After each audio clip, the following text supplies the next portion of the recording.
Today we're going to take a look at and test out the new CZUR ET24 Pro portable book scanner. And we're going to scan a couple technical manuals. We'll do a Sam's Photofact, and we'll do the B&K 415 sweep marker generator that I use for television alignments.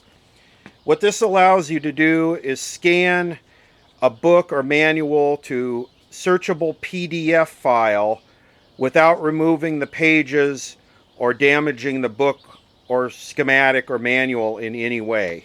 Check this out. It even comes with its own little branded box cutter. Talk about attention to detail.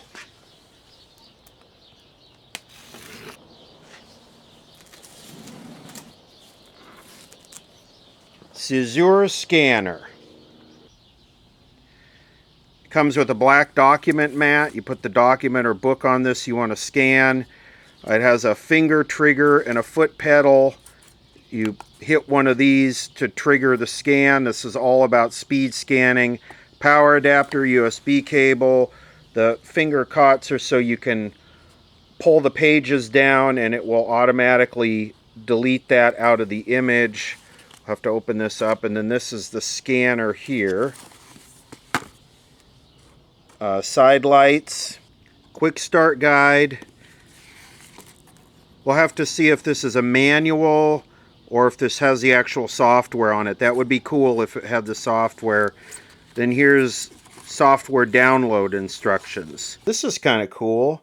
The power supply comes with 3 different style plugs, and you just slide them in here, and of course it's a 100 to 240 volt adapter. That's very cool. This is a basic look at the scanner and how it works. Of course, your target goes right here. It has these side lights which magnetically just snap on there. There's the camera.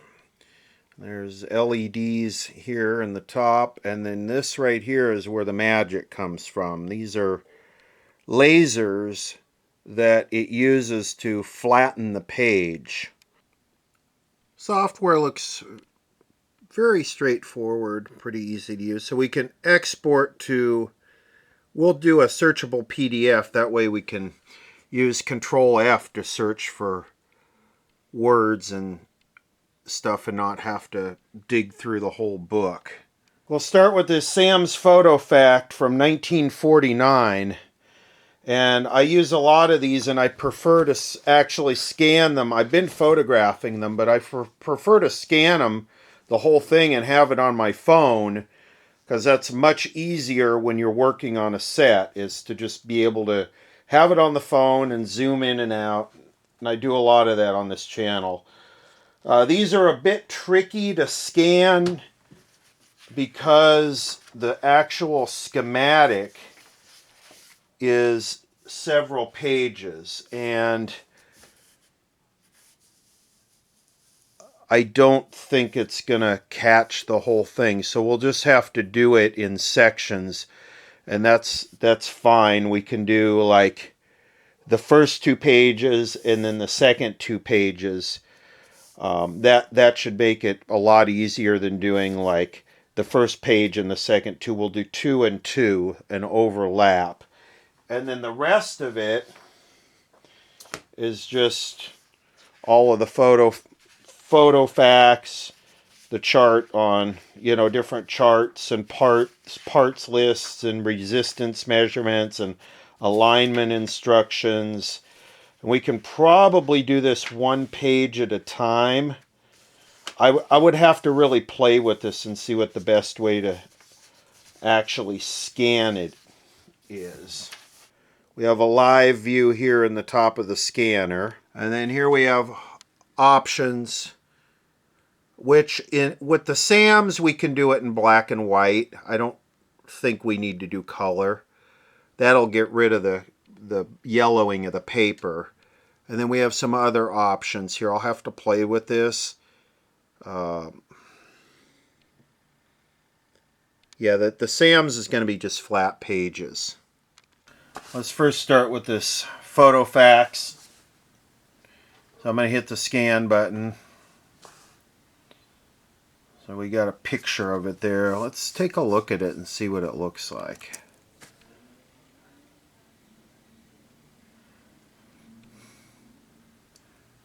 Maybe I want to do grayscale. Let's try it again, grayscale. There's going to be a learning curve to this with the different... Okay, so here's grayscale. So grayscale looks much better. Over on the left side, there's also a bunch of post-editing options. Color, black and white, grayscale, different filters, and you can rotate, quality, you can adjust the contrast, sharpness, thickness. Definitely want to be able to adjust the thickness. Overlapping edge, crop, standardize, handwritten erase, set to file size. So there's a lot of good post-editing options, but I think the default image is actually really good. The default scan looks really clean and clear and readable. Okay, grayscale. Here we go. So we'll make that the first page, and then we'll do...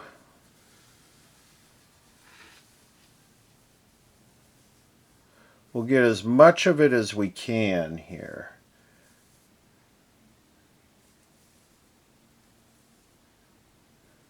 There is a limitation to this, but this is basically 3 sheets of paper, so I'm okay with that. So we'll get that.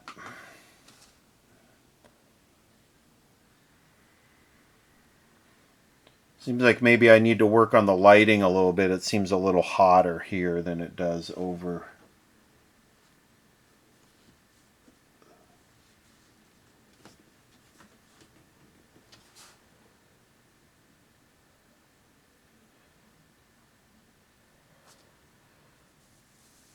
Okay. And we'll bring this over like this.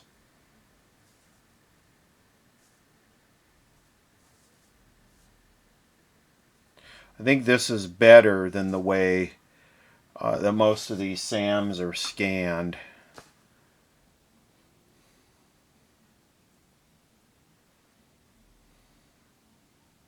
Okay. Production changes is on the back. Now, SAMs made these for consumer electronics only. And they started right after the war, and they went up, I don't know, into the early 2000s. They didn't do test equipment or foreign equipment. It was domestic consumer electronics, TVs, radios, record players, some hi-fi. Then they got into CB radio, transistor radio, but not transistor radio with shortwave. They did do the transoceanics, but they did not do a lot of the no-name stuff. It was mostly all domestic consumer stuff. Okay, page 3. And then I think it just goes page 4, which is this whole thing, which is page 4 and 13. So I'm going to play with this, and then we'll take a look at the finished product. You can actually see the laser do its thing. I'll see if it shows up in the camera here. Okay, I got the whole thing scanned. I scanned the last page twice. So let's see here. We want to save it to a PDF file, a searchable PDF file. Let's see what it looks. Look at the OCR. That's optical character recognition. I think that's what it is. So English. Export file type PDF. That's what we want to do. PDF quality. Let's make it high. Why not? Then let's call it, what is this, 19A1? Is that what this thing is? 30A1. 30A1. And Let's put it on the desktop just so we can make easy find for Sunshine Happy Smiley Face. Okay, here we go. Processing. Implementing OCR. So this is going to take some time. This is so you can hit Control F and search for something, and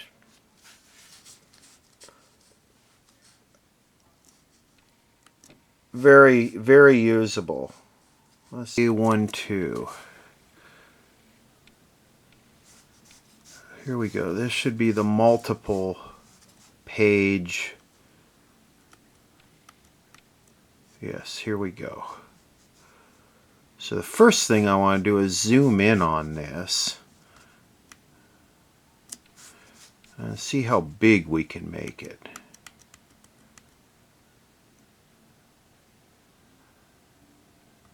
Oh yeah.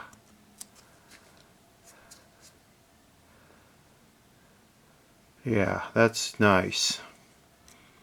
So we should be able to do Control F and then enter in here, let's just say parts.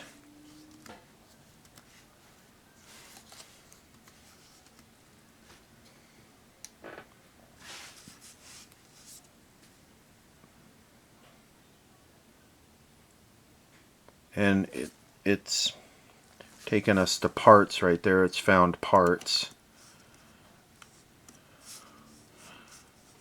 So if we go to next, it's found 5 parts here. Parts list and description.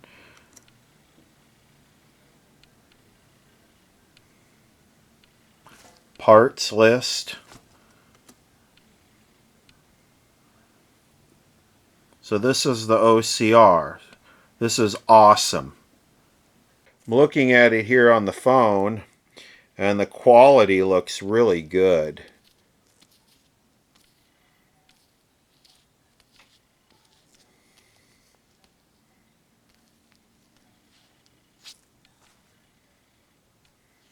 Yeah, I like this. This is great.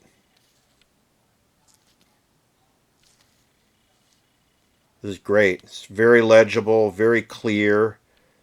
It's very good. We can test out the optical character recognition here with read out loud. Photofact asterisk folder asterisk pound. Admiral Chassis 30A1 trade name Admiral, model 30A14, 30A15, 30A16. Chassis 30A1, manufacturer Admiral Corporation, 3000 West Cortlandt Street, Chicago, Illinois. Typeset television receiver, tubes 29, power supply 110 to 120 volts, 50 to 60 cycle AC, rating 2.22 amps. At 117 volts, 60 cycle AC, tuning range channels 2 through 13. Index alignment instructions, page 8,9, 10 photographs, continued page block diagram 5, tuner A1528 left side 6, disassembly instructions 28, tuner A1528 right side 6. All right, we get the picture. It works really good. Let's do the BNK 415 IF television IF generator book. Should be able to do this pretty quick, and I'm using the button here. I just click the button to scan the next page. Maybe I should time myself, but I think I could probably do this whole thing, I don't know what it is, 100 pages in maybe 10 minutes. Except for the front, this looks like it's mostly all black and white or grayscale. So I think I'm going to just do grayscale here. The only difference, what I'll do over here is I'll do facing pages, a book, facing pages. Put the book in the middle.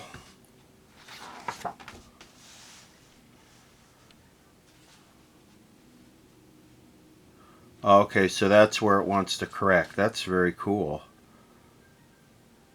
So let's just see what happens here. Scan. What happened here? Why did it take 2? Oh, maybe what it's doing is it's, oh, there you go. It automatically separated the 2 pages. See that? It cut them in half right down the line. That is super cool.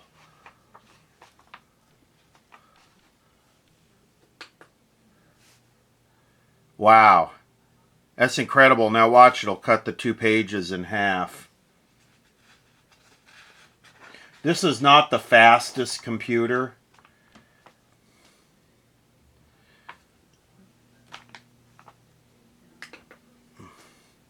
It's not exactly what I would call slow, but alright, well, we're already on page 5. Let me knock this book out. I think the computer is going to be my biggest hold up here. So I'm done with the book. I'd say it took about 8 minutes.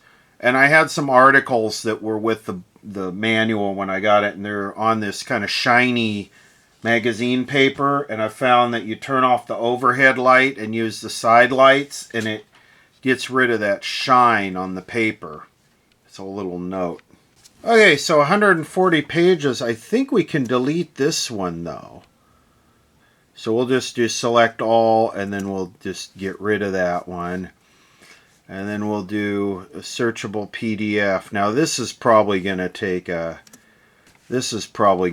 quite a bit. So PDF quality, medium or high. I think I'll try medium. We'll just call it B&K 415. And I'm doing it medium. 139 images. Not bad. Only took a couple minutes to process that whole thing. Let's see here. Television receiver tuned circuits. Read to me, Daddy. 2.2.2 Television receiver tuned circuits. In order to process the signals properly, the RF section and IF section of the receiver must possess certain gain and bandwidth characteristics. These are determined by the number of amplifiers and the associated tuned circuits. The typical overall IF bandpass curve is shown in figure 2.7 with the typical tuner response curve superimposed. The IF bandpass is obviously narrower than the tuner bandpass and therefore contributes most to the bandpass shaping. Figure 2.7 typical tuner and IF response curves showing relative bandwidths. Figure 2.9 effects of trap circuits on overall response curves. Figure 2.8 overall response of... Alright, we get it.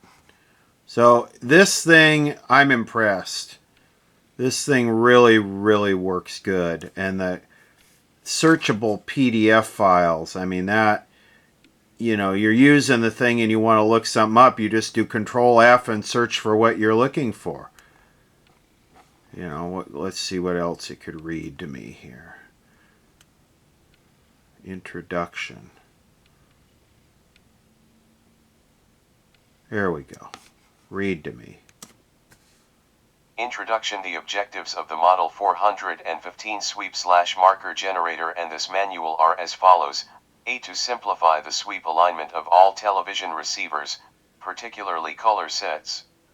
Simplification is accomplished by an instrument design which concentrates all the required alignment tools, exclusive of oscilloscope and VTVM. Oh yes, oscilloscope. How did it say that? I can't even mimic that. Anyway, CZUR. I'm impressed with this thing. I really am, and it's gonna get good use. You'll see it in future videos when we scan schematics and stuff. Or links in the description below if you'd like to have one. Let's see these magazine articles real quick. Can it read that? Let's try. Now you can install the revolutionary Chromacolor picture tube in almost any brand of 23 diagram color TV. And let your customer see the difference, a new, sharper Chromacolor picture with greater brilliance, contrast, and color definition. Zenith pioneered, developed and patented, U.S. patent number 3,146,368, the Chromacolor picture tube. And only Zenith has Chromacolor. Chromacolor is an easy sale because people already know of Chromacolor's superiority. Last year, after the revolutionary new Chromacolor system was introduced, Zenith giant screen color TV sets became the #1 bestseller. Full 2-year warranty. Here's your sales clincher: Chromacolor replacement color tubes are warranted for 2 full years. Exactly double the warranty period for most other replacement color picture tubes. Give your customers the best Chromacolor replacement color tubes. Only your Zenith distributor has them. Circle 15 on literature card 2-year warranty. Zenith Radio Corporation warrants the replacement Chromacolor picture tube to be free from defects in material arising from normal usage for 2 years from date of original consumer purchase. Warranty covers replacement or repair of picture tube through any authorized Zenith dealer. Transportation, labor, and service charges are the obligation of the owner. Copyright the qualify goes in before the name goes on. Copyright the qualify goes in before the name goes on. Copyright the qualify goes in before the name goes on. Zenith Chromacolor picture tube pinpoints the color dots on a jet black background and for the first time fully illuminates every dot. August 1970 / Electronic Servicing 29. JT is overtaken by the if amplifier goes into Emoki oscillation. The keyed rain BFU form takes on the odd H-PC illustrated in Fig 12. In this case, the if signal is keying the if amplifier into and out of oscillation on alternate peaks. The conditions just described produce poor color fit. For example, an actress lipstick moves off her lips usually to the right. Shown in Fig 13 ARC representative video signals at frequencies of 0.5, 1, 1.5, and 3 MHz. The normal time relations of these signals arc as shown in Fig 13a. When the if bandwidth is correct and the other tuned circuits arc also in proper alignment, the overall phase characteristic is virtually linear, and the normal time relations arc maintained. On the other hand, with poor if bandwidth, the overall phase characteristic becomes nonlinear. The result is abnormal delay of high frequencies, as shown in Fig 13b. This is the condition that causes poor color fit. Troubleshooting sequence unless poor if bandwidth is the result of previous tampering by a do-it-yourselfer. Start troubleshooting by making DC voltage measurements. These values are compared with those specified in the receiver service data. In many cases, this procedure will turn up the defective component, such as a leaky capacitor or a faulty transistor. Beginning technicians tend to overlook schematic notations that indicate the conditions under which the voltage levels and waveforms on the schematic were measured. Failure to take into account these conditions can produce misleading measurements, particularly when the response curves of a color receiver are being analyzed. Check alignment last, after component defects have been corrected. Alignment is an exacting science even when detailed alignment instructions are observed. Erroneous adjustments can be made by inexperienced technicians. Before attempting alignment, obtain service data that includes step-by-step procedures, photo and schematic callouts of all alignment points, circuit connection details, and standard test conditions. RCA Power Circuits Manual, RCA Electronic Components, Harrison, New Jersey, 07029 Technical Series #SP51, 448 pages, 5v2 inches x 8i/2 inches, paperback.